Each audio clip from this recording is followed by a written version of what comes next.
Ready for it. All right, well, I am ready for game number 3 after that last one. Both teams showing they are definitely better when they have early priority and options for the jungler to move to in the first 10 minutes of the game.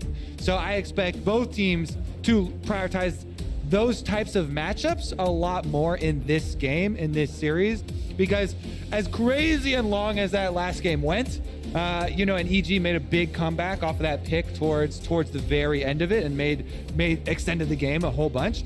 Prior to that, FlyQuest had dominated so heavily in the early game with those playmaking tools for Aphromoo, for Jose to set up to Kui and get so many of those early kills. Let's see about this one. Ari gonna find herself on the fans for the first time of this series. And that brings into the question, what are you then trading for the Zeri? If Zeri does indeed get left up, or if they make more holes in this pick ban. We still have those tanky supports on the table as well. All of those still ready to go here. Leona banned out by FlyQuest. So they're saying, all right, we are not going to take that. Not really concerned about it this time around for ourselves, but we don't want you to have it. Do not give that over to Vulcan. What is EG's final ban going to be? They could leave the Zeri open, try to get it for themselves again. Danny is obviously very comfortable on it, but considering FlyQuest have first pick, they don't want to give it over. They'll ban it out instead. All right, then your choice gets very interesting here because we're dwindling down on the other half of the engaged supports, the Nautilus, and they actually pull the trigger here. It has been so big a difference for both of these teams when either Vulcan or Aphromoo are on one of these playmaking supports. And then you're left with, now that Leona and Nautilus are both off the table, yes, there's Tahm Kench. There is also Thresh, gives you some versatility and is kind of difficult if the Nautilus player knows the timings on the hooks, but definitely still an option. The hover over is also, finally, Vulcan, one of the most memed on supports for him, for sure, is his Tahm Kench days. Looks like it is gonna be locked up as the duo to try and keep that Jinx safe. Exactly. They draft it along with the Jinx, who traditionally struggles if she's not able to drop the threat from the enemy team. Tahm Kench provides that escape mechanism that does not naturally exist in her kit. Now, FlyQuest, what are we going to do here? First half of the drafts have been heavily focused on jungle and bottom lane so far. Volibear has been banned away in the first couple of games, and now he's back and he's ready to go, and it's Jose Diodo that'll pilot that one in the jungle here in game number 3. And if we trend towards a similar way, then the early game power of Volibear is so dominant. This champion, not only can you smash most of these early skirmishes, but also once you get ult, looking for dives on the lanes that you can open up with your ganks. Very powerful pick right now. G2 using it very effectively earlier today as well. A couple of hover shout outs here. It's funny how infamous a single champion has become, Flowers. I mean, one simple crocodile. The most infamous champion in all of League of Legends nowadays. The Trundle is picked up, though. I do like this option into the Volibear. The Trundle does have problems early, still, though, in the head-to-head versus Volibear. But later on, once you do get access to your ultimate and a red smite, then you have options for your front line there as well. And the pillar is actually very effective versus just the Q from Volibear. Yeah. It will, because Volibear is one of the newer champions, get refunded once he gets interrupted on his Q, and so he doesn't stop him for too long, but it does put a stop to that initiation that he's going for in that instance. Of course, later on, Volibear will be able to jump over it with the ulti if it's placed too early in a team fight or something like that. But hey, shutting down Volibear early is the name of the game, because early and mid game is where that champion shines. Now, second half of the draft, it's all about solo lanes, because that's all that's left to pick. So Veigar banned out by Evil Geniuses. Ornn banned out from FlyQuest. We're going to get our first game in the series with no Ornn available. Corki, the other ban here from EG. They don't want to allow FlyQuest to pick that one, have the safety of that range in the mid lane if they're going to blind pick it, if they want to allow JoJo to have that last pick of the draft and go for the counter pick. Now, FlyQuest, what will their last ban Are they just going to leave the Victor up then? Because Victor looks really good here now. And it's like Victor, Syndra, Orianna, those 3 type of angles here for the control mages that are left. So I put the priority on the Victor, but and especially since you do have Trundle too, I feel like it's just so easy of a lock in here for EG. Well, let's see if they agree with you. All right, 10 seconds left. I'm halfway there. You're getting all right. Is it over the line? Is it over the finish line? We're almost there. Because then if you're looking back at the other side for FlyQuest on picks into it, it gets pretty dangerous. You can go with the Orianna, but you then lose out on the wave control. Or you could go for the Syndra and try and get your kill pressure at level 6, but also then it makes you really vulnerable. Syndra is definitely one of the champions that is actually still even susceptible to Trundle ganks. So let's see what Takui actually digs into here. Either the Ori or the Syndra.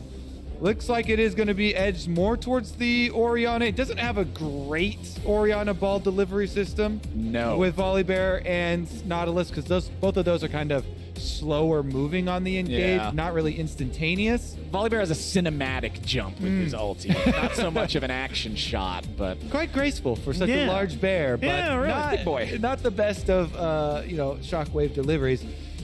And especially when you're playing Orianna into a team that does have Tahm Kench on it, you usually want to have pretty snap placement on that to be able to get both of them in it or try and keep one away from the other. Is going to be the blind lock in there for the tank, and there have been so many tank punishers. You know, the Gwen, the Gangplank as well, very popular here for some of these carries that also scale alongside the tanks, but up into more fearsome monsters. Later on into the game, so much zone control with it. Barrel chains can blow up an Aphelios or an Orianna. Gangplank is so effective against Aphelios because Aphelios actually does decently well into champs that dive in onto him, but Gangplank has so much range with the ultimate. Just drop on Aphelios' head. Oftentimes you'll get the flash there or the Gale Force there. Barrel chains, very hard for Aphelios to avoid, so I really like this Gangplank angle, not just into the Scion, but also looking into both of the carries here for FlyQuest. So see if Impact can actually be that tremendous difference in it. In addition, EG have invested early in the Trundle, means they can also shred the Scion resistances and have those options for front to back. And the big thing I'm looking at here is there's so much engaged for FlyQuest. You've got Nautilus, you've got Volibear, you've got Scion. EG's engaged feels pretty lackluster. Quite a standard in terms of exciting finales. I hope we get to continue to see games like that going forward in this series. FlyQuest and EG head-to-head here again, all tied up. Games like that, Game 2, are what the designers were kind of aiming for with some of those comeback mechanics as well. To have a pick like that and have such an explosive comeback. So there is a history to that one. It is actually a very old image that was created out of those Vulcan memes on Tahm Kench. And quite a cursed one at that. Honestly, it still haunts my dreams. I want to see... It's definitely going to tonight. I want to see a combo of that one. You know the one that's also Vulcan as like the green thing from Monsters, Inc.? I don't know. I never said Mike something. And he's in McDonald's and he's giving you your Happy Meal. Or I want to see that, but instead of Vulcan as the green thing, I want to see Vulcan Kench at McDonald's. I think that is the perfect combination of memes, but it's only usable if Vulcan does not perform. Otherwise, it needs to be Vulcan Kench in like... I don't know, a sports car or something. Like he's very successful. Oh my God, I want to see that skit now. Sports car Kench. Yes. Come if into EG the store wins soon. Worlds, that's what Vulcan needs to demand. Sports car Tahm Kench. But before you win Worlds, you got to win your local league and everything like that. Well, you don't have to, but Vulcan has so many nice memes actually attached to him over the years. He's a meme lord. I appreciate it. Impact's just trading into Kumo here in the top side. Gangplank, of course, the nerfs to the parlay and grasp that happened a little while back make the laning a little bit less oppressive, but still pretty easy with a point and click as Danny and Vulcan trade back and forth with Johnson and Afro here. But look at this jungle. Inspired went for the invade, and he placed this ward to see if Jose transitions over. His timing there was trying to punish a full clear Volibear. He was trying to punish a Volibear that also does Krugs, but Jose skips Krugs. So then he comes over instead and actually catches that invade, sniffs it out here, even with the extra ward given over there by Inspired, he loses out in time because of going for that. He tried to skip basically the route there for Jose, cut the Volibear off before Volibear could get the top side, and that was all in the endeavor to help out Gangplank and isolate the Gangplank matchup so that Impact could get the most out of this, Gangplank into tank setup up here, trying to harass him and push the wave in, get his early farm on. So since that early jungle attempt was thwarted, it means Impact's situation is much more dangerous. And Impact is actually going to not feel that pressure just yet because of a nicely placed ward there in the river. Means he just takes a couple of steps back and Jose can't find an angle. And he's got that one placed because they know that Jose is up there, even though Inspired had to back off from stealing the blue.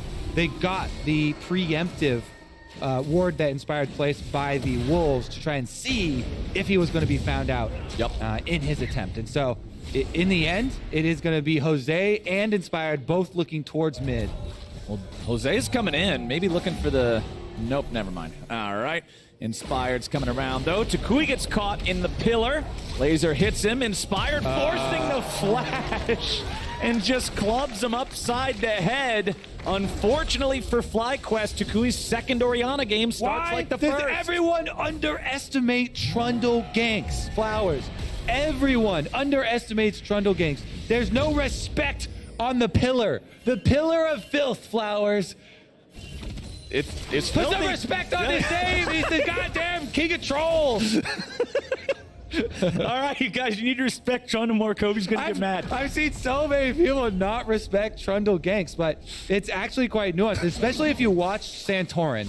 Santorin is definitely one of the best at it. You run into lane, you use your W speed to run at them. If they don't respect you, you get up towards them, you can get your Q slows on them, and then you pillar them after they flash. In that case, it wasn't even necessary, and Inspired was able to just pillar first and then flash follow afterwards for the bite. Now it's going to be junglers up on top lane. Round 2 here for another 2v2. All right. Inspired's coming up, but Jose Dioto is also here. Control ward in the brush. They knew that this could be a possibility. They were ready for it. Impact needs to step back. He just gets flash stunned. They were ready for it, and they still got. Okay, so you know what? Put some respect on Volibear. Put some respect on Volibear here. The junglers are just making these... the hubris of the solo laners punished over and over here. So this time around, Impact flash for fast there as Kumo and Jose both flash on him, and they get paid. Man, I like the fact that you use hubris there because it's technically defined as arrogance before the gods, and I think Volibear's a god, but I don't actually know 100% because I didn't read his lore. Looks pretty godlike to me, but yeah, also unsure on lore. I'm not a big lore reader. I'll say if you got a bear with that much lightning around him, though. And he walks on 2 feet. Normal bears don't walk on 2 feet, so he has to be some special kind of bear because of the feet. All you need to be a god is a few worshippers, though, so... as long as we are the first. And I think that the entire, Tuki time spam, that counts. Everyone's groaning as 3 members are circling Takui. Everyone's just groaning like, no, not again, in the water. Everyone's ganking him all game long. Please, not again. This poor guy, man, he can't catch a break. They have his number. They're focused in on him. But he won't get found a second time here in the mid lane. Not just yet, at least. Vulcan's going to make his way back. Takui places the ward over the wall, which he will then be aware that there is a control ward placed down by his opponents. And that control ward is placed in such a spot that Takui is not able to auto-attack it over the wall, so he cannot clear it from a safe position over the terrain. Aframu's now going to come up, shadow him a little bit as Takui tries to shove in this wave. Jojo has to know that there are other FlyQuest players nearby. Aframu's not on map. Jose Dioto's not on map, and Takui's walking forward with half a health bar. Impact backing away as Kumo just goes in, slams him into the ground, and Kumo, Lumberjack Scion, just chops Impact down. Because I like to delve into some of these things, actually, I'll wait until this flash. Oh, Johnson! He's going to be the focus here at the start, but the counterattack is coming through, and it's 1-for-1 immediately at the very start. Afro and Jose walking off, Inspired and Vulcan doing the same, and the AD carries are traded out. But critically, Danny still has his flash after the scuffle. So, I love doing some research here on gods in League of Legends. Okay, what do you got? Turns out Volibear is one of the spirit gods, just one of them, and is given immense power by the belief of their followers. Let's see if he's got enough followers right now. If he's got enough power to fight off the Troll King and the Kench. Looks like he does. Yeah, he's cool. He's cool. It even says in the lore that Volibear's power waxes and wanes depending on how many followers he has at that moment, how many supporters he has. So you're saying the more Tukey, the more Tukey, the more power Jose has. All right. God ultimate. The frogs and the bears coming together to bring FlyQuest to play here in the bottom lane. Jose still has the ulti, and the ulti has been delivered. What time is it? It's not Tukey time. Jose the auto goes down, and Danny goes up a kill. What I took away from that is that not enough people believed. Are you trying to turn Jose Dioto's Volibear game into one of them old Christmas movies where Santa doesn't have enough power because the children don't believe in him? The thunder's roar was not heard there. Let's get back to mid lane though, baby. Inspired was at the top of the charts there for a second. Love seeing junglers up there at the top of the FTX gold advantage. But meanwhile, mid lane here, JoJo back at his old BS in mid lane, honestly, Flowers. Yep. He's back on his laning runes on Victor, going so aggressively. Again, this man always goes with the airy, absolute focus, Scorch, Time Warp, Tonic, Minion Dematerializer, pushing in the other control mages, harassing Takui over and over. And with the extra visitations that we've seen from jungle and from support towards mid lane, we get another big CS lead. And off of a mid lane that's pushing so heavily like that, you can take objectives like Dragon. Inspired just heads over. Trundle, very, very good at 1v1ing any of the neutral objectives. Heals a bunch after you take them as well, so can get right back into his normal route. And now up in top side, you can see FlyQuest is going to look towards that Rift Herald themselves. You can have a ping on that. Control ward in the pit from Evil Geniuses lets them know that something is up. But the problem is, Kumo has control up here. Kumo's feeling great, 2-0 on the Scion. One of those was a complete solo kill against Impact, so he is not struggling in this tank into gangplank matchup whatsoever. EG is able to move enough manpower towards that Herald pit in time to stop the take.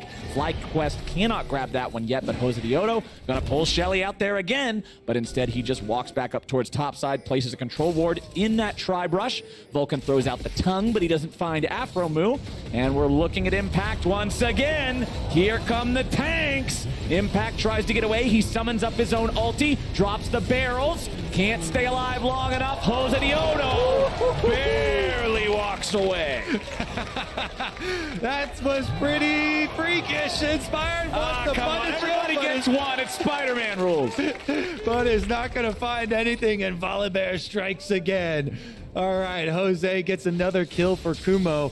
The killer Scion, Flowers, especially on top side when you get the early Warden's Mail, he upgrades already into the Frozen Heart. Oh. This is such an insanely early Frozen Heart. This man is going to be a monster tank for the side of FlyQuest. Only JoJo can put any threat on him already, and they're coming down to the Rift Herald fight. All right, Inspired's trying to take a bite out of Jose. Jose walking away, ults over the wall for safety. Kumo coming down to help now. Evil Geniuses have forced their opponents back. Will it be enough to earn the entirety of the Herald? Kumo's still ready to try to challenge for this. Vulcan's going to hit the eyeball there. EG has everybody up here, so FlyQuest should not be able to contest this one. And there it is, Herald over to Evil Geniuses. So full neutral objective control so far here in this game. And I credit that one to the early recall of the bottom lane for EG. They got there first for the setup. While Kumo is strong, the chunk down onto Jose plus the early arrival of the Evil Geniuses bottom lane means they have the advantage. But now, Hook. Here we go. Afro Moose setting him up. Takui knocking him down. FlyQuest, 5 kills. Better late than never, baby. Even though the Evil Geniuses bottom lane went to the objective first, Afro Moo found a new objective, baby. Dead on with that hook, Flowers. Just nails JoJo. Afro Moo back at it again with his roam towards mid, trying to even it up for Takui. And now look, the CS evening back up for Takui as well. All those minions dying at the mid tower, helping out their Orianna here for FlyQuest. getting him back on track and clearing out the vision through the bottom river as well, so that Afro Moo can be opened up for roams in the future. And I like the fact that FlyQuest tried to steal away the enemy blue while the mid laner was dead. Unfortunately, Jose Dioto did not have a smite to be able to secure that one, so EG was able to go in and reclaim it. But at least for FlyQuest, it ends up on the Jinx instead of on the Victor for the wave clear there in mid lane. Back up in top side, man, Sion is just having the time of his life up here. Has HP from the Bomby Cinder as well as the W passive, all the armor and the mana from Frozen Heart that allows him to spam spells to his heart's content. Plated steel caps completed. There are a lot of auto attackers on the enemy team. This is the Jinx, this is the Trundle. Gangplank's attacks as well as his Qs. Plated steel cap's gonna get a lot of value there. Kumo's set up to be an absolute menace when we get to the big fights. Yeah, and he's looking for a big ultimate. Where's he going? Hesitating. They wanted to make an ulti play on bottom side, but you see the minions pushed in at his tower. Means he's got to get back there pretty quickly. Decent amount of gold being lost. Let me see if there's a cannon up there soaking. There is one cannon, so it's delaying, but the cannon's going to die off, and a decent amount of the rest of the minions too. So the attempt at the Sion ultimate play towards the bottom half of the map is definitely going to cost him pretty significantly, as well as a rotation over here for EG. Now Jose's got to ult out of there. I like the idea from Jose to try to stall this Herald, make it so they can't actually get the good use out of it. Unfortunately for him, there's way too many people nearby, so it doesn't work, and he has to ult out to safety. So in my personal experience, what I have found, if you are a jungler with the Rift Herald, as long as you activate it within the range of the tower to start its charge, you can activate it even if there's one opponent there. But if there are two and one of them is a jungler with smite, they can kill it off before it will get the charge off. Otherwise, it will have enough health even with them proccing the eyeball to finish the charge. Here's the setup on Dragon, though. They clear out that vision, and there we go. Oh, Jojo Pyun's the target, but he tries to turn it right back around into Johnson. He says, I might be dead, but you're coming with me. That's 1 for 1. Inspired, looking to go head-to-head with Jose Dioto down here in the bottom lane, as Takui is still here in the bottom part of the river, seeing if maybe there's anything that he can contribute. Afro Moo with a re-engage, nice throws the ulti down into Danny. Vulcan's going to be tanking here with the front line. A big 3-man shockwave, but the follow-up isn't there, but Afro Moo is. A dredge line goes in again, as Evil Geniuses retreat back to the turret once more. Kumo's coming around. Is Lumberjack Sion going to go in 1 versus 3? A little bit of a reach. Gonna hit Inspired a little bit here. Puts a little bit of pain on him. All right. Hey, he delays him. They're going to trade the top side, though. So Gangplank, with all this time that Kumo has left lane, Impact has finished off the top tower, takes it down in advance. So that is first turret bonus for Evil Geniuses. Even though FlyQuest will get bottom turret as well as the Dragon, the first turret bonus going over to EG. Impact getting the solo gold on that top turret, as well as continuing to farm up and get the extra gold through his passive. 6-4. FlyQuest's up a couple hundred gold. They're going to tie up the Drake count here by grabbing that second one 15.5 minutes in. Hextech Soul is what we get this time around. Very, very powerful soul if either one of the teams can get it. But of course, the 1-to-1 Drake state means that is still pretty far away, even in a best case scenario for either side. Very, very close game we've got here, my friend. Definitely a close one. And I really like the Trinity Force on Gangplank. Even if you're facing double health stackers. So this game, I think it would be arguable. You could go for Divine Sunder if you wanted to try and fight through the front line and make use of the percentage health. But Trinity Force, I love it because he's looking to barrel chain the back line and just win the game. With Trinity Force and with lethality, he can blow up either Orianna or Aphelios. And we talked in Champ Select about how great of a pick Gangplank is into those two carries, not even looking at the lane matchups and the tanks on the front side. Impact will have the power of the one-shot on his side. Yep, it turns the explosive barrels from the typical explosive barrel that you would see in a MOBA-style game to the explosive barrels that you would see in old FPS games, where if you stand by them and they explode, you just instantly get knocked out. That's the goal for Impact. Massive 4-digit crits later on in the game. We'll be looking to see if we can get them. But now, Let's see. Vulcan, Danny, Inspired, trying to stay alive. Afromu's gonna die, but they did kill Vulcan too. It's 1-for-1. Inspired's gonna die to Jose, but Danny picks one back up onto Johnson. Impact is behind him. JoJo's coming around now too. 2 for 2 so far. Takui tries to get out. He's down to 100 HP and he's dead. Kumo falling back now. Evil Genius is picking up the extra man, picking up the turret. Danny's getting excited. The Chompers don't arm in time. And Jose gets away. Yeah, and we see the counter engage from EG Flowers. So many possibilities to turn these fights around. When they've got Impact's Gangplank ultimate slowing everyone off that initiation, even though FlyQuest get the flash out of Danny off the initial hook and hook in Vulcan, look at the collapse. They've got Teleport and Gangplank ultimate available from topside, and the mini-map you can see as Victor starts to head up. So here's the initiation. It's all to Tahm Kench though, so even though they burst down Tahm Kench, look at all this damage. It's a 1-for-1, and Jinx loves 1-for-1s because Danny gets excited. That move speed, he gets away from the Scion ultimate, and he gets in range to finish off the kill onto Aphelios. So even though their front line is traded out, then once JoJo walks his way up, he's got the advantage. Impact, barrel chain over the side, gets the slow and the chunk, allowing JoJo to flash forward with his Chaos Storm and finish off that kill. Nicely done. Evil Geniuses now going to take the very slight gold lead for themselves. Evil Geniuses, however, did not get that second Rift Herald. That's in possession of Jose Dioto and FlyQuest. We'll have 4 minutes to see what they want to do with it.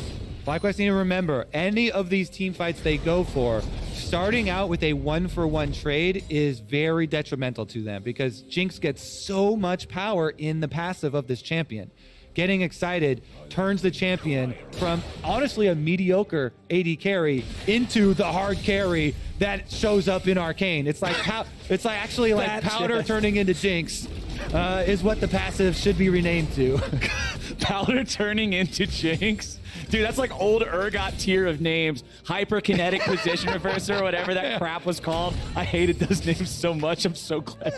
Yeah, well, we're workshopping it, you know. All right. Well, Arcane aside, we got 1 minute until the next Drake spawns. The gold, very close between the teams. Both sides could be able to find a way to win this one. I'm curious who's going to put priority on the setup first. It looks like Evil Geniuses will be the ones shoving out the wave, clearing out some of that vision, maintaining control over this bottom side river. You can see some assist me pings coming out from FlyQuest there in mid lane as Impact crashes the wave into the bot lane tier 1. The minions almost do enough damage to kill the thing. Look at Kumo's Not health, though. enough, 35 HP. But look at Kumo's health. He just blew a barrel up on Kumo. Could you tell me that? Nope. What's the diff? What happened there? I don't know what you're talking There was about. a little bit of corrupting potion damage, I think, left over at the end. Oh, here we go. Ultimate. Oh, Impact is the target. He flashes away, trying to stay alive and survive this engage. FlyQuest used the Scion ultimate, but not that of the Volibear. Impact losing his flash means he'll have to be even more mindful of his positioning in the upcoming fight. Evil Genius is back into the mid lane, clearing out some of the vision from FlyQuest, getting the wave shoved up. Kumo doing the same thing in bottom side, pushing that wave past the river, getting that into Evil Genius's territory as EG heads into the river themselves. Now they will have first control over the Drake pit. There's a barrel already placed inside of it. Jose Dioto trying to use the E there to scout a little bit. Afromu gets caught, but he gets away somehow. Impact does not need to finish it because Danny's got the aim. Danny says, I'll do it myself. Ultimate through on Jinx, finds the kill onto Afromu. The gold is in the correct place, and Dragon is the next target for EG. Should be their reward. FlyQuest starting to bleed here. A lot of objectives now going to get picked up from EG. And remember, Flowers, with the big differences in these teams, when you're the team with the better engage and frontline and health, you generally are going to need more advantages early. The team with the bigger damage here on EG has better scaling because damage does so much for you later on into the game. They have big AoEs, these big zoning ultimates from both the Victor as well as the Gangplank that apply to these team fights. And the threat of the damage from all of these members means that Volibear will eventually turn into paper here. They've actually double stacked on their Frozen Hearts. That was close. Shelly got her job done there with her last breath. An honorable death. So double stacking on the Frozen Hearts is kind of interesting too because the aura does not stack. Still decent for the individual, but definitely less efficient. Aframu getting bursted down here, though. Yeah, Aframu might be caught here again. Impact's going to get the kill, but he will die in return. 1 for 1, but EG have lost their top laner. They'll take that trade. Jose Yodo trying to get away now. Inspired Vulcan, Danny working together. Nice zap. Wanted to Kui there, going to find the slow. Jose Yodo steps up to keep his mid laner safe enough as Kumo runs into the middle of everybody. And now Scion's looking to buy some time. He'll get himself away, but Danny is finding more slows onto Takui, who gets himself out but has to use the flash. EG win the fight. Yep, they have to be very careful here, FlyQuest, because their frontliners without the Nautilus ultimate are a little bit slow moving on the engage. And so EG, you can see there, all you have to do is spread your carries so that they don't get grouped up and targeted with that ultimate, and they can easily then refocus fire down the front line and the tank. And you can see the advantages of the extra damage coming through. EG, let's see though. Bottom side, they don't have teleport. JoJo's just going to push in one more wave. Should be able to get off his recall. Don't overextend for that greed on the turret. Even though I know, Flowers, you'd love to be there for the local gold. Yep. And local gold on outer turrets is really big. Big part of the deal. It's not worth dying for at this stage in the game because you're going to give up too much for deck your is worth team. more. Exactly, the other side of the map. So good job there. EG, they don't greed for the local gold. You still get the little bit of shared team gold for the kill from the minions. How do we feel about double Frozen Heart as Yeah, I talked about it a little bit before. Here, I talked about it before a little bit, and the auras don't stack, so it's obviously less efficient for the front line. So. I mean, obviously, if they're going to be at different points, right? Like if Jose Diodo is protecting his own carries and Kumo's in the back line, like you're able to make sure it's applied to everybody, but it still feels a little bit less efficient than what it could be. But hey, I'm not a pro player. Maybe it's the sauce. Maybe they need to just make sure they've got that debuff applied to everybody and slowing down the attack speed of Inspired, of Danny. And now mid lane, it's FlyQuest pushing up here. What can they find? Not a lot. Barrel hits towards Johnson, but not a ton of power still in those. There's 2 items completed, Trinity Force plus Collector. Collector does have some crit on it. The next crit item being built now. He's got the cloak in the inventory, so maybe we can see some of those huge numbers here, but it's still heavily up to RNG.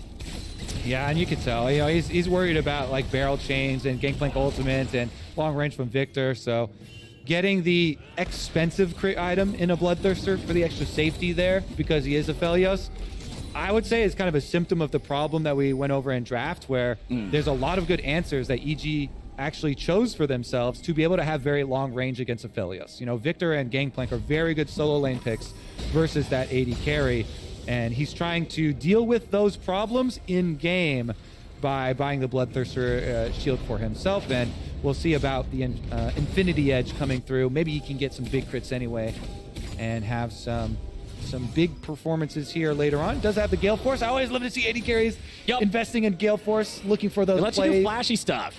Kraken Slayer is boring. It makes every third bullet blue. That's it. Gale Force lets you do really cool stuff, execute somebody, go for a big play, flash out or something. It's way more exciting. I'm definitely more of a fan of the Gale Force here. Mid laners both having those Luden's Echoes for the maximum amount of damage they can get with their sporadic poke. Oh boy, we've got 40 seconds until our next Drake, Kobe. You think we're going to get a fight for this one? I think that we should, because evil geniuses are set up to take over right now. If they get this dragon, it becomes really hard, because a Gangplank team with the dragon, the threat of a dragon soul, you know, being on soul points, if you get Gangplank anywhere near there setting up early, then look at those barrel chains. They're already critting for 1,000. It's so scary to ever face check into Gangplank teams, having to walk through the barrel chain possibilities from Fog of War and the ultimate slowing you down. So FlyQuest, I think, have a little bit of pressure on them, even though the gold is even here, because of the zoning, AoE, and damage that EG will have later on. And because Impact was left alone for so long, he's almost level 16 on this Gangplank, is going to be massive. Yep. Scary FlyQuest, stuff. though, they still have some pretty good engage if they can coordinate it. You know, Nautilus ultimate, pinning people in place for the Scion Volibear to actually get on. Yes. Impact dropping a couple of barrels here. Blows him up onto Kumo, who takes a little bit of damage, but again, the Scions... Gale Force out already. Plenty of a damage sponge. Evil Genius is backing away. Kumo's ready to go in. Flash Got coming him. out from Vulcan. They found Inspired, who now has to use his own flash to get away. But the FlyQuest engage machine has expired. Nice shockwave, but it's only onto one, so not too nice after all. FlyQuest walking away from this one. Kumo's nearly dead. Evil Genius is still feeling pretty good. The only thing really hurting here is Jinx's mana bar. Hextech Drake aggroed by Evil Geniuses. Jose can blast going in and try and ult out. He's got ult and flash to get out afterwards. He could just YOLO this, try and go for the steal. You only live once, Mr. Bear. Nope, it's secured by Inspired. And now we got a TP coming into the pit. Kumo's in there. Now he has to flash over the wall to get away as well. That was both Kumo's summoner spell. Yeah, I think that was very poor communication on the part of FlyQuest.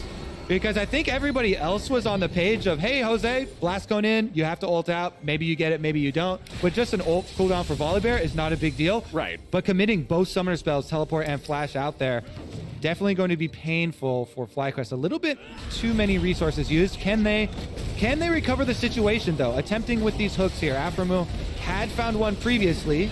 Kumo nearly has his ultimate up again. Nice Aphelios ulti there for some damage onto Jojo and Vulcan. And now Jojo has to flash over the wall to get away from Kumo's ulti. Kumo's just saying, all right, see ya. He's going into the wild blue yonder.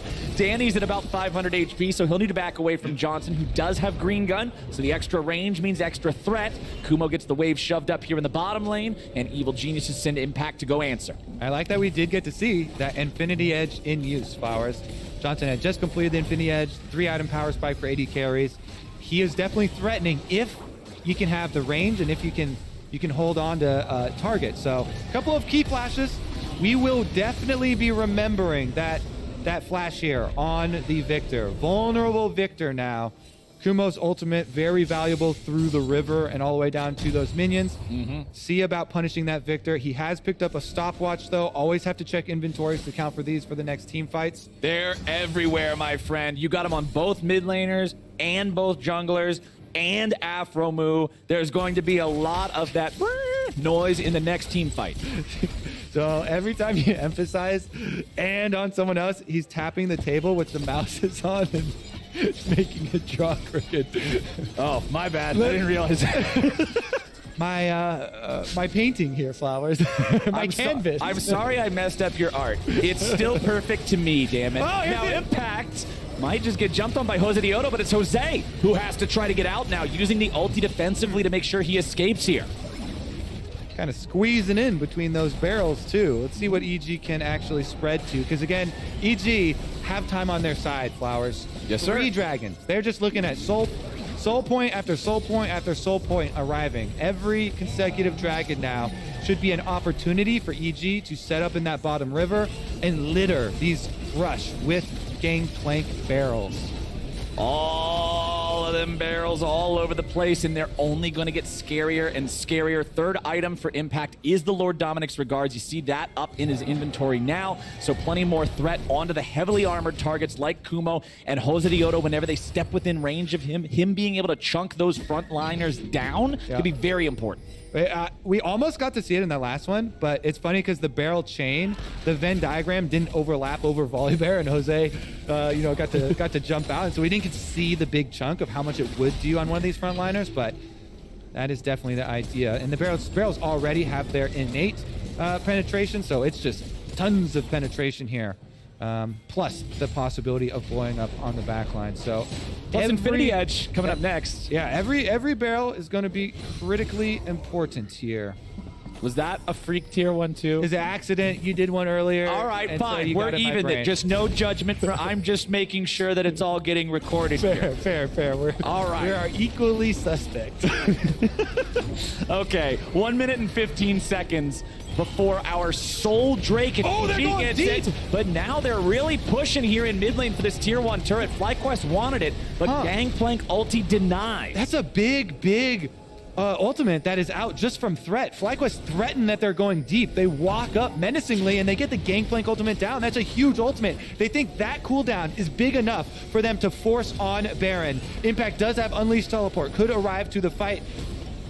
Ooh, this one's gonna get interesting, man. Aphromoo taking a little bit of damage. Jose Dioto here in the front. Aphelios ulti already shot out. It's gonna be inspired. Focus down first, but a nice stopwatch to drop all of that aggro. He'll be able to walk it off. Johnson eats a little bit there from the zap out of Danny. You're gonna see Kumo on the front line trying to keep everybody away with the CC. Evil Geniuses scares him off the Baron. And EG, they continue to flex this range and damage, burning down the front line. Every chunk on the front line gives them more space, and the dragon arrives in 15 seconds, Flowers.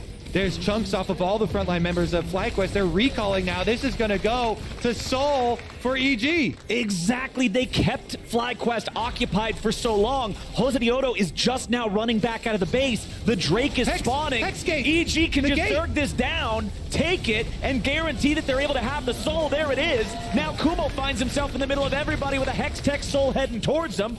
Loses a little bit of HP. EG loses no one. Soul for free. Yep, this is huge. They've got such strong range advantages, and they can melt the front line, as you've already seen, poke out the front line of FlyQuest. The EG collapsing there. Now that all that's left for them is to actually get the team fight. Oh boy, FlyQuest back onto Baron. Evil Geniuses.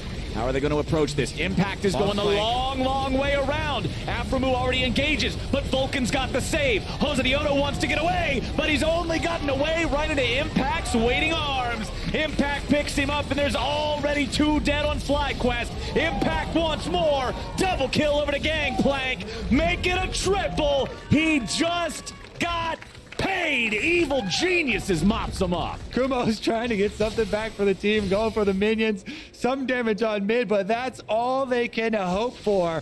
Flowers, all that was left for them to get the team fight. And FlyQuest pinned themselves in around Baron. That is dream scenario for Evil Geniuses. What are you guys doing? You gotta help him. You know, he's chilling. It's just a Baron. He didn't All even right. have his smite yet, so he actually needed somebody to come back and help him. I mean, everybody is alive, so What is this? they want a longer duration. The only explanation would be that they want it for a longer duration, a couple extra seconds. That was a Poggy Woggy Baron. I love that. I have no idea what in the hell I was looking at, but that was great. Yeah, I mean, I think they just want to maximize their min-maxing the time that they can wear it while they're pushing. And, I think it's for BM. and that.